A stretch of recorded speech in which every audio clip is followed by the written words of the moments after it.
नमस्कार दोस्तों, आप सभी का स्वागत है।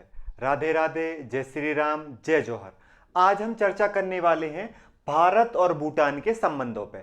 आप सभी को पता है, हमारे प्रधानमंत्री श्री नरेंद्र मोदी जी 2 दिन की भूटान यात्रा पे गए थे। तो हम भूटान के साथ जो हमारे रिलेशन है और उसकी जो वर्तमान स्थिति है और उसका जो महत्व है उसको समझने का प्रयास करेंगे। आप 5 मिनट इस वीडियो को देखिए और आपको सारी चीजें आसान शब्दों में मैं समझाने की कोशिश करूंगा। पहले आप यहां पर देखिए कि जो भूटान है, भूटान की राजधानी का नाम क्या है? भूटान की राजधानी का नाम है थिम्पू। अगर आप वर्ल्ड मैप देखेंगे तो दक्षिण एशिया में एक स्थलबद्ध लैंड लॉक्ड कंट्री है जिसका नाम है भूटान। मतलब भूटान के पास कोई समुद्री सीमा नहीं है, सी बॉर्डर इसके पास नहीं है। हिमालय की तराई में एक देश है भूटान, जिसकी राजधानी है थिम्पू। भारत का पड़ोसी है भूटान, और भूटान और भारत की बॉर्डर कितनी लगती है? भूटान और भारत की बॉर्डर 699 किलोमीटर लगती है।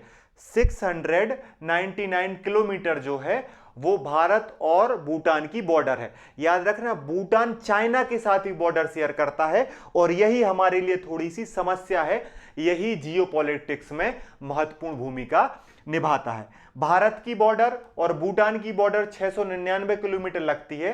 तो भारत के कौन कौन से राज्य हैं जो भूटान से बॉर्डर शेयर करते हैं? भारत के राज्य सिक्किम, पश्चिम बंगाल, असम और अरुणाचल प्रदेश। 4 राज्य हैं, सिक्किम, पश्चिम बंगाल, असम और अरुणाचल प्रदेश। ये भूटान से बॉर्डर शेयर करते हैं। कितने किलोमीटर की टोटल भारत और भूटान की बॉर्डर है? 699 किलोमीटर। अब अगर हम बात करें, भारत और भूटान के संबंध बहुत पुराने हैं। भारत और भूटान के संबंध जो हैं वो 1865 से चले आ रहे हैं और वर्तमान में भी मजबूत हैं। लेकिन ये समय के साथ बदल रहे हैं और समस्या क्रिएट हो रही है कि भूटान जो है वो चीन के नजदीक जा रहा है। किसके नजदीक जा रहा है? चीन के नजदीक जा रहा है, जो भारत की वैश्विक राजनीति के लिए, भारत की स्थिति के लिए, भारत की पड़ोसी मित्रता और भारत की पड़ोसी नीति के तहत ज्यादा उचित नहीं माना जा सकता। अगर हम बात करें भारत और भूटान के संबंधों की स्पष्ट व्याख्या शुरू जो हुई है वो सिंचुला सिंचुला की संधि हुई थी 1865 में। फिर पुनाखा संधि, याद रखना, पुनाखा संधि जो है ये ब्रिटिश पीरियड में हुई थी, लेकिन यहां से भूटान और भारत की बॉर्डर डिसाइड होना शुरू हुई थी। फिर ये जो है यहां पर इसके बाद ये बॉर्डर, अभी जो वर्तमान में जो बॉर्डर है वो 1973 से लेकर 1984 तक व्यवस्थित तरीके से डिफाइन की गई। किस संधि के माध्यम से? भारत और भूटान की शांति संधि हुई थी, जिसे मित्रता संधि भी कहते हैं, 1949 में।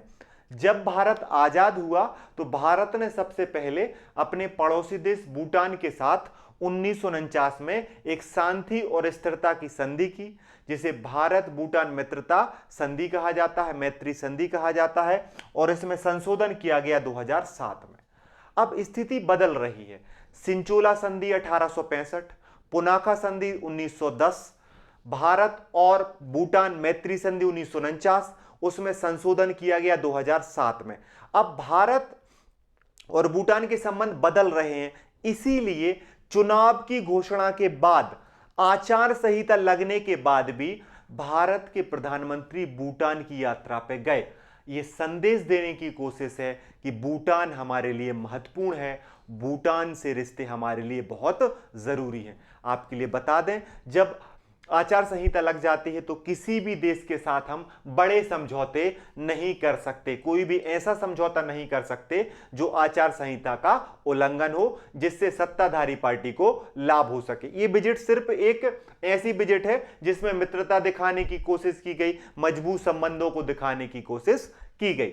अब वहां पे प्रधानमंत्री मोदी जी को क्या है, वहां पर भूटान का सर्वोच्च नागरिक सम्मान भी दिया गया है। आप चित्र में देखें, आप साइड में चित्र चल रहे हैं, उसमें प्रधानमंत्री मोदी जी का राजकीय स्वागत किया गया। उन्हें guard of honour of guard या ऑनर गॉड ऑनर जो कहा जाता है, बहुत व्यवस्थित तरीके से उनको सम्मान दिया गया। वहां के राजा के साथ उनकी मुलाकात हुई, वहां के प्रधानमंत्री के साथ उनकी मुलाकात हुई और उन्हें भूटान का सर्वोच्च नागरिक सम्मान दिया गया। मतलब देखा जाए तो दोनों तरफ से मजबूत और बेहतर संबंध दिखाने की कोशिश की गई। लेकिन चिंता का जो विषय है, चिंता का विषय है चीन के साथ नजदीकी बढ़ना। अभी हो क्या रहा है वर्तमान में, आप यहां पे देखें जो जियोपॉलिटिक्स है वर्ल्ड पर, जो भू राजनीति है, भारत के जो पड़ोसी देश हैं वो चीन के प्रभाव में जा रहे हैं। भारत के जितने भी पड़ोसी देश हैं वो चीन के प्रभाव में जा रहे हैं। देखो मालदीव अपनी तरीके से जा रहा है, नेपाल, भूटान, म्यांमार, बांग्लादेश से चीन की तरफ जा रहे हैं, जो भारत के लिए उचित नहीं है। इसीलिए भारत अपनी पड़ोसी प्रमुख जियोपॉलिटिक्स नीति के तहत, विदेश नीति के तहत अपने पड़ोसियों को यह दिखाने की कोशिश कर रहा है कि आप हमारे लिए जरूरी हो और हम हर कदम पर आपके साथ हैं। आपके लिए बता दें, भूटान एक ऐसा देश है जहां पर बौद्ध धर्म प्रमुख है और महात्मा गौतम बुद्ध जो हैं भारत, भूटान और नेपाल में बहुत करीबी और मजबूत संबंध स्थापित करने वाली सॉफ्ट पॉलिसी में काम आते हैं महात्मा गौतम बुद्ध। हमारी संस्कृति, हमारी भाषाएं, हमारा जो अन्य जो रहन सहन का तरीका है, खान पीन का तरीका है, जो हमारा इतिहास है, जो हमारे धर्म के रीति रिवाज हैं, वो भूटान के साथ करीबी से जुड़ते हैं। तो हम चाहते हैं कि भूटान चाइना के प्रभाव में नहीं जाए। अभी वर्तमान लेवल पे देखो समस्या सबसे बड़ी क्या है कि एक जगह है डोकलाम, डोकलाम नाम की जो जगह है वो भारत, चीन और भूटान की ट्राई जंक्शन पे आता है। और अगर आप मैप देखें, मैप में अगर आपने मैप पढ़ा होगा तो आपने पढ़ा होगा चिकन नेक। अगर आपने चिकन नेक सुना है तो भी ठीक है, सिलीगुड़ी गलियारा, सिलीगुड़ी गलियारा सुना है तो भी ठीक है। भारत के मैप में जो एक छोटी जगह है पश्चिम बंगाल में, जहां से हम पूर्वोत्तर के राज्यों में जाते हैं, उस जगह पर उसके ऊपर ही भूटान है और उसके पास में ही चाइना। तो चाइना भूटान की एक ऐसी जगह चाहता है जहां से वो भारत को अस्थिर कर सके, युद्ध की स्थिति में वो भारत को पूर्वोत्तर से काट सके। इसीलिए वो भूटान से लगातार संबंध बढ़ा रहा है और भूटान को वो लगभग 400 से ज्यादा वर्ग किलोमीटर का क्षेत्र दे रहा है और भूटान से कह रहा है आप मुझे 290 वर्ग किलोमीटर का क्षेत्र दे दें। मतलब वो भूमि एक्सचेंज करने के प्रयास में लगा हुआ है 2021 से। डोकलाम विवाद हुआ था 2017 में और भारत जो है भूटान की सुरक्षा करता है। भारत जो है भूटान को एक प्रकार से बाहरी मामलों में मदद करता है और भारत भूटान को स्वतंत्रता भी देता है। अगर भारत और भूटान के संबंध में चाइना की एंट्री होगी और अगर वो भूटान की जगह पर चाइना आ जाएगा तो भारत को रणनीतिक रूप से नुकसान होगा और युद्ध की स्थिति में भारत को बहुत ज्यादा नुकसान झेलना पड़ सकता है। इस वजह से अब यहां पर आप देखें तो जो ये चीजें हो रही हैं, इसी के लिए हमारे प्रधानमंत्री ने, हमारे देश ने एक मैसेज देने का प्रयास किया कि भूटान के साथ हम मजबूती के साथ संबंध स्थापित कर रहे हैं। आपकी जानकारी के लिए भी बता दें कि भूटान के प्रधानमंत्री भी जो हैं सेरेंग तोगबे नाम है उनका, ऐसे कुछ नाम है, वो भी भारत की 5 दिन की यात्रा के लिए आए थे। तो आपको याद रखना है ये महत्वपूर्ण जो चीजें थी। आप देख सकते हैं कि संबंध बेहतर अगर आपको दिखाने हैं तो आपको यात्राएं करनी पड़ेगी। आपके निजी जीवन में भी ये लागू होता है और जियोपॉलिटिक्स में लागू होता है। अगर यात्राएं नहीं की जाएंगी तो आप संबंधों को बेहतर नहीं कर सकते। एक देश का प्रतिनिधि, दूसरे देश का प्रतिनिधि आपस में जब एक देश दूसरे देश की यात्रा नहीं करेंगे तो आप संबंधों की व्याख्या मजबूती के साथ नहीं कर सकते।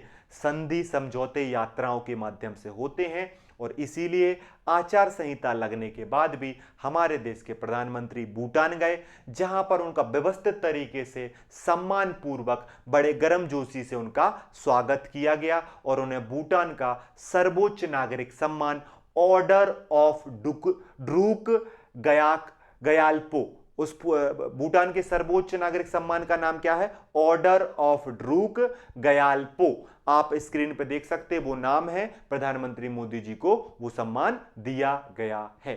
ठीक है, तो ये भूटान के साथ संबंधों की जो बात थी मैंने आपको समझाने के प्रयास किया सरल और सीधी भाषा में।